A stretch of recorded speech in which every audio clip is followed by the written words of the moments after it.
বিজেপির এই জিতকে মমতা বন্দ্যোপাধ্যায় কোনো মতেই কিন্তু মেনে নিতে পারছেনি। এই যে আমাদের পশ্চিমবঙ্গে বিজেপি টোটাল 206টি আসনে জিতল, মমতা বন্দ্যোপাধ্যায় বলছে এসআইআর কে সামনে রেখে কূটনৈতিকভাবে জিতিছে। কিন্তু কূটনৈতিকের দিক থেকে যদি বলা হয়, এক নম্বর দল সেটি হচ্ছে তৃণমূল। দুর্নীতির দিক থেকে যদি বলা হয়, এক নম্বর দল সেটি হচ্ছে তৃণমূল। কারণ বিজেপি তো প্রথমবার সরকার গঠন করেছে, কূটনীতির তো কোনো সওয়ালেই নেই। তো মমতা বন্দ্যোপাধ্যায় অনেক কিছু কথা বলেছে আজকে, তো আমি সবকিছুই বিশ্লেষণ করব আজকের ভিডিওতে। তার আগে বলি, নমস্কার বন্ধুরা, আমি মানু, আপনাদেরকে অনেক অনেক স্বাগত, শুভেচ্ছা আর ভালোবাসা জানাচ্ছি আমাদের এই ছোট্ট ইউটিউব চ্যানেল মানু পাত্রতে। তো বন্ধুরা, ফার্স্ট আমি ভিডিওটা দেখাতে যাই কি বলেছে Mamata Bandyopadhyay. It's an immoral victory, not moral victory. Immorally, whatever election commission has done with the central forces and prime minister and home minister, it is totally illegal. And we will ask for countermeasure. এটা জোর করে forcefully করেছে। SIR থেকে শুরু করে atrocities থেকে শুরু করে কাউন্টি এজেন্টকে থেকে শুরু করে ইভিএমএস থেকে শুরু করে ইভেন যারা জিতেছে তাদের সার্টিফিকেট দিচ্ছে। It is totally loot. Pura loot. We will bounce back. We will bounce back. দেখলেন, একদম পুরো পাগল হয়ে গেছে। কি বলছে? এটা লুট লুট লুট। লুট তো কে করেছে এবার আমি আপনাদেরকে শোনাচ্ছি, তারপর আসল বিষয়ে আসব। লুট যদি দেখা যায় 2013 সালের কথা, আশা করি আপনাদের সকলেরই মনে আছে। সারদা চিট ফান্ডের স্ক্যাম।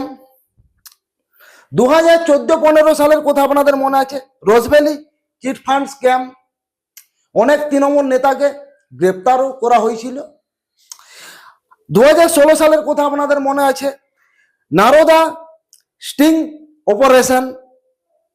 2016 কথা আপনাদের মনে আছে, West Bengal SSC recruitment scam.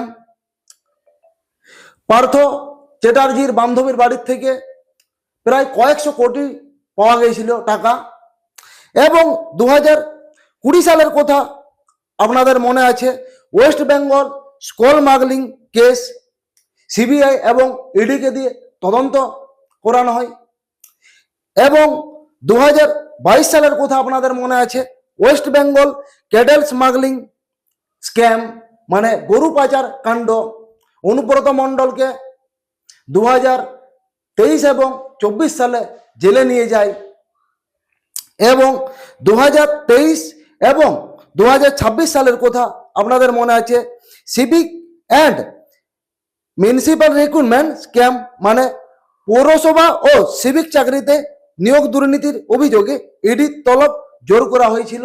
2024 এবং 2026 সালের কথা আপনাদের মনে আছে, রেটিনিয়ন অ্যান্ড পিডিএস এলিগেশন, মানে রেশন ও বন্টন ব্যবস্থায় অনিয়ম নিয়ে তদন্ত ও অভিযানের খবর এসেছে। এই রিসেন্ট আরো ঘটেছে আরজি করের ঘটনা। সব তদন্ত কিন্তু একের পর এক উঠে আসবে। শুভেন্দু অধিকারী মুখ্যমন্ত্রী পদ যখনই গ্রহণ করবে, একের পর এক কেস যা পেন্ডিং আছে সব কিছুই একদম সামনে আসবে। তখনই একদম দেখবে খেলা জমে ক্ষীর। তাহলে কূটনীতি এবং লুটটা কে করেছে আমি তো আপনাদেরকে শোনালাম, এই টিএমসি দল। আর কি বলছে, এসআইআর কে সামনে রেখে লুট করেছে বিজেপি এবং সিআরপিএফ বাহিনীকে সামনে রেখে। 2021 সালের কথা আমাদের সকলেরই কিন্তু মনে আছে, কেউ কিন্তু ভোলা নেই যেভাবে টিএমসি জিতেছিল। 2021 সালে লুট তো হয়েছিল বলেই 2026 সালে যে ভোটটা হলো একদম কড়া পদক্ষেপে হলো, পুরোটাই একদম ইলেকশন কমিশনারের আন্ডারে, যাতে কোনো দুর্নীতিগ্রস্ত না হয়, মানুষ যেন মার না খায়, মানুষ যেন স্বেচ্ছায় ভোট দিতে পারে। এমন কোনো টিএমসির নেতা যাতে এইরকম না করতে পারে, ইভিএম মেশিনের সামনে দাঁড়িয়ে এই তুই ইয়াকে ভোট দে, এই তুই ওয়াকে ভোট দে, মানে এইরকম কথা যেন না বলতে পারে। এই জন্য সিআরপিএফ বাহিনীকে কড়া পদক্ষেপ দিয়ে, পুলিশ বাহিনীকে কড়া পদক্ষেপ দিয়ে 26-এর ভোটটা করানো, যাতে কোনো দাপুটের নেতার কোনো দাদাগিরি না চলতে পারে। এই জন্য আর কি বলছে, লুট করা হয়েছে, বুঝতে পারছেন। তবে এই যে বিজেপি নতুনভাবে সরকার গঠন করলো এবং কাল পুরো একতরফা জিত বিজেপির, কিন্তু কাল প্রচুর গন্ডল ঝামেলা হয়েছে।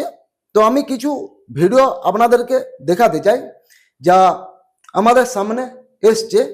তো ফার্স্ট ভিডিওটা দেখুন, বেশি নয় কম দেখাবো, দেখুন ফার্স্ট ভিডিওটা।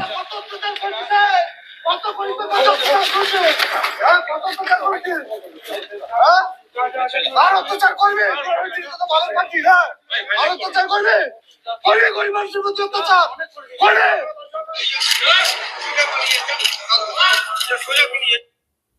নমস্কার দিদি।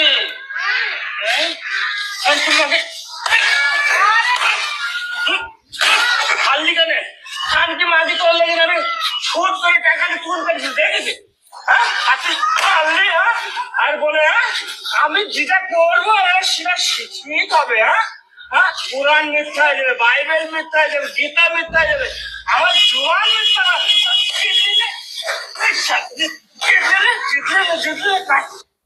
অবস্থাটা দেখছেন, পুরো পশ্চিমবঙ্গে এখন এইরকম চলছে।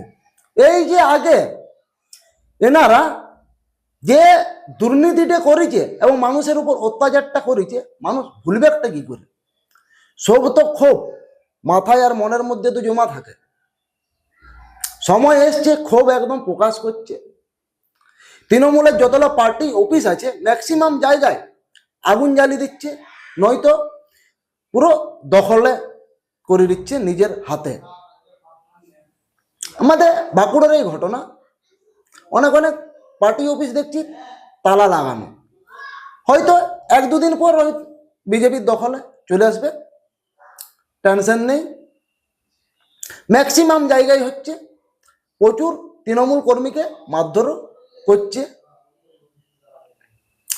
তবে সব থেকে বড় যেটা বিষয়, আমাদের রাজ্যের যে সমস্ত পুলিশ 2011 সালের পর থেকে মানে দিদির কোথায় উঠতে আর বসতো, তারা কিন্তু এরপর নো টেনশন, নো ঝঞ্ঝাট, একদম মন খুলে ডিউটি করবে। মানে আগে এই দিদির কোথায় যেমন উঠিচের বসিছে, মানে অনেক অনেক পুলিশে অফিসার অনেকেই ভালো, না চাইলেও জর্জবস্তি করানো হয়েছে, মানে এইরকম অবস্থা। তা না হলে ভয় দেখানো, এই জায়গায় ট্রান্সফার করে দেবো, অমুক জায়গায় ট্রান্সফার করে দেবো, তমুক জায়গায় ট্রান্সফার করে দেবো, মানে ভয়ের মধ্যে ভাবে কাজ করেছে। কিছুদিন আগেই দেখলেন একটা পুলিশ অফিসার সত্যিটা সোশ্যাল মিডিয়াতে বলেছিল, তার জন্য তাকে সাসপেন্ড করে দেওয়া হয়। কিন্তু এই বিজেপি সরকার গঠন করার পর আশা করি ওই পুলিশ অফিসারকে দ্বিতীয়বার আবার নথিভুক্ত করবে। তো পুলিশের কাছে এটা সব থেকে বড় একটা জয়, নিজেরা স্ব ইচ্ছায় ডিউটি করতে পারবেন মনের মতো করে। এবং সেই সব ভিডিও আমাদের সামনেও এসেছে, তো আমি ভিডিওটা আপনাদেরকে দেখাতে চাই। ফার্স্ট দেখুন।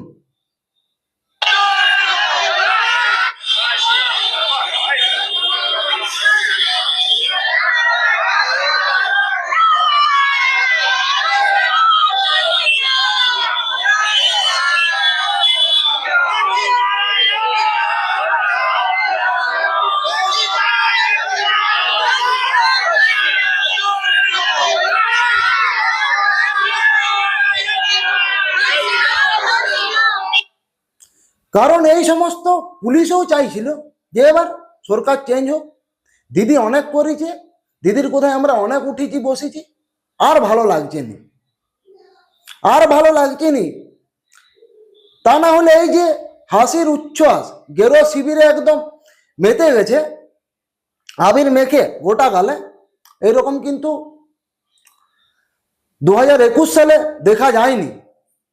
মমতা যতদিন ছিল এইরকম ভাবে পুলিশদের হাসতে এবং নাচতে কুনতে দেখা যায়নি। তো যাই হোক, ভালো লাগলো। তবে আর একটি নিউজ সামনে এসছে, তো আমি ফার্স্ট ভিডিওটা দেখাতে চাই। ভিডিওটা দেখুন, আমি ভিডিও করেছি একটা ফোন থেকে, তারপর আমি ভিডিওটা আপনাদেরকে দেখাচ্ছি, কারণ এইটা লাইভ চলছিল। এই যে তৃণমূলের দালাল চাকরি পেয়েছে, এই যে এইগুলো সব রেখে নাও, সব ব্যবস্থা হবে। এগুলো সব একদম ঠিক আছে। এই যে গুপ্তধন দেখতে পাচ্ছেন তৃণমূলের পার্টি অফিস থেকে বেরোচ্ছে, ঠিক আছে।